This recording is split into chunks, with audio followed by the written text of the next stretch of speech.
عبداللہ بن مسعود نے فرمایا کہ نبی صلی اللہ علیہ وسلم نے نماز پڑھائی۔ ابراہیم نے کہا مجھے نہیں معلوم کہ نماز میں زیادتی ہوئی یا کمی۔ پھر جب آپ نے سلام پھیرا تو آپ سے کہا گیا کہ یا رسول اللہ صلی اللہ علیہ وسلم کیا نماز میں کوئی نیا حکم آیا ہے؟ آپ نے فرمایا آخر کیا بات ہے؟ لوگوں نے کہا آپ نے اتنی رکعتیں پڑھی ہیں۔ یہ سن کر آپ صلی اللہ علیہ وسلم نے اپنے دونوں پاؤں پھیرے اور قبلے کی طرف منہ کر لیا اور سہو کے 2 سجدے کیے اور سلام پھیرا، پھر ہماری طرف متوجہ ہوئے اور فرمایا کہ اگر نماز میں کوئی نیا حکم نازل ہوا ہوتا تو میں تمہیں پہلے ہی ضرور کہہ دیتا، لیکن میں تو تمہارے ہی جیسا آدمی ہوں، جس طرح تم بھولتے ہو میں بھی بھول جاتا ہوں، اس لیے جب میں بھول جایا کروں تو تم مجھے یاد دلایا کرو، اور اگر کسی کو نماز میں شک ہو جائے تو اس وقت ٹھیک بات سوچ لے اور اسی کے مطابق نماز پوری کرے، پھر سلام پھیر کر 2 سجدے سہو کے کر لے۔ صحیح بخاری حدیث نمبر 401۔ انس بن مالک رضی اللہ تعالی عنہ سے روایت ہے کہ عمر رضی اللہ تعالی عنہ نے فرمایا کہ میری 3 باتوں میں جو میرے منہ سے نکلا میرے رب نے ویسا ہی حکم فرمایا۔ میں نے کہا تھا کہ یا رسول اللہ صلی اللہ علیہ وسلم اگر ہم مقام ابراہیم کو نماز پڑھنے کی جگہ بنا سکتے تو اچھا ہوتا۔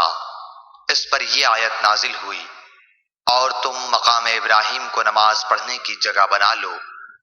دوسری آیت پردے کے بارے میں ہے۔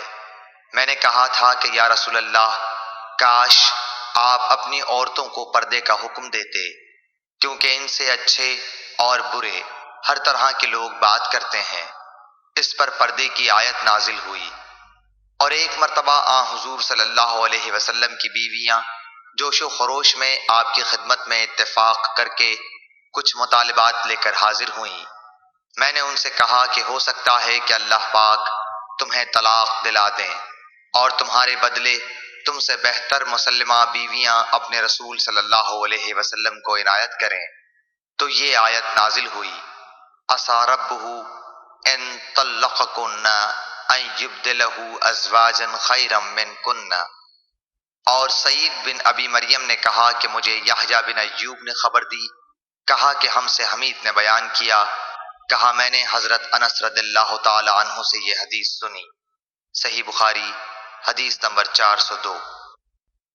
عبداللہ بن عمر سے روایت ہے آپ نے فرمایا کہ لوگ قباء میں فجر کی نماز پڑھ رہے تھے کہ اتنے میں ایک آنے والا آیا، اس نے بتایا کہ رسول اللہ صلی اللہ علیہ وسلم پر کل وحی نازل ہوئی ہے اور انہیں کعبے کی طرف نماز میں منہ کرنے کا حکم ہو گیا ہے۔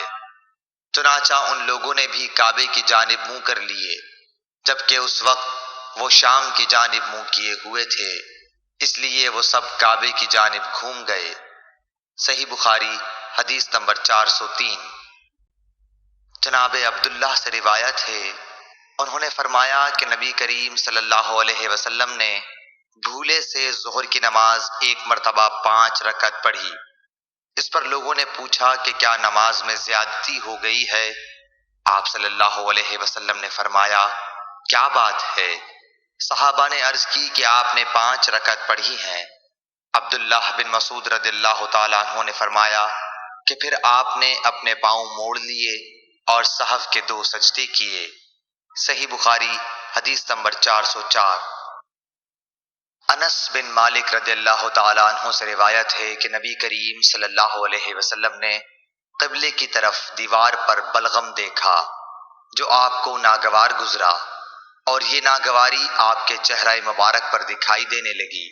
پھر آپ اٹھے اور خود اپنے ہاتھ سے کھرچ ڈالا اور فرمایا کہ جب کوئی شخص نماز کے لیے کھڑا ہوتا ہے تو گویا وہ اپنے رب کے ساتھ سرگوشی کرتا ہے، یا یوں فرمایا کہ اس کا رب اس کے اور قبلے کے درمیان ہوتا ہے، اس لیے کوئی شخص نماز میں اپنے قبلے کی طرف نہ تھوکے، البتہ بائیں طرف یا اپنے قدموں کے نیچے تھوک سکتا ہے۔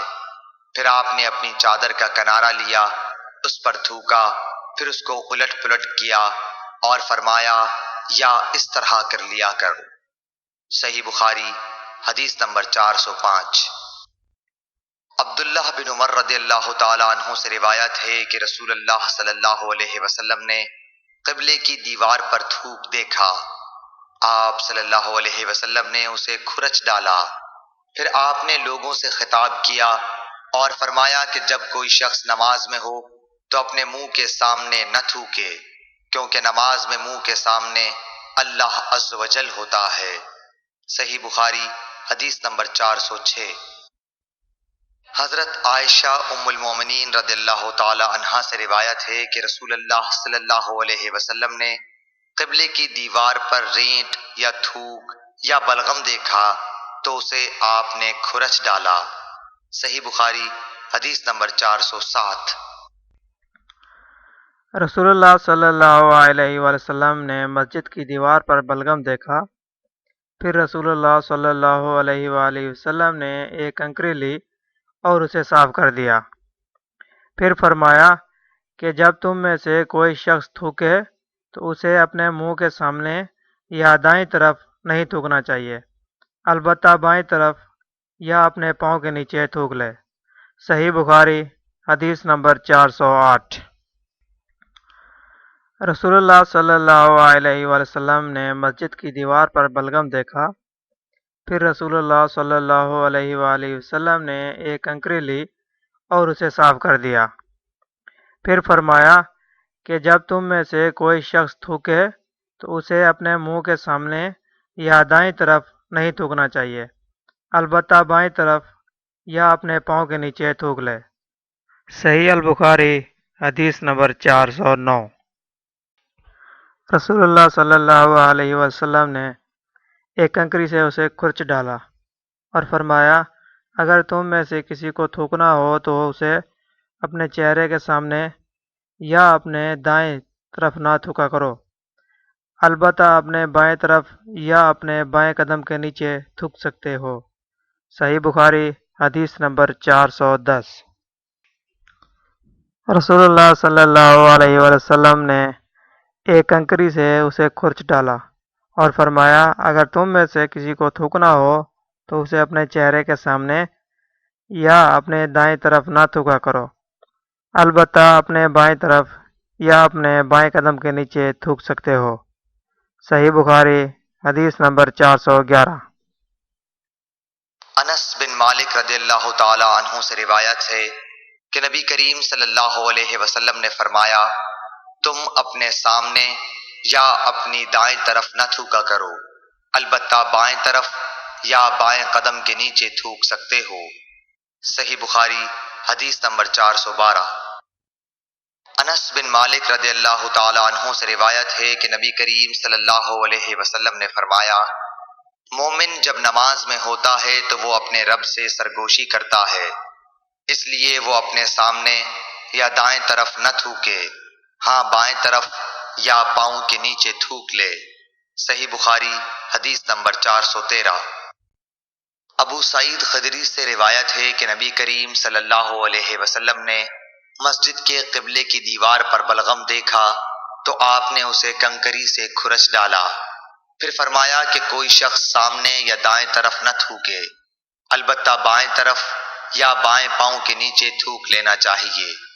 دوسری روایت میں ظاہری سے یوں ہے کہ انہوں نے حمید بن عبد الرحمن سے ابو سعید خدری کے واسطے سے اسی طرح یہ حدیث سنی۔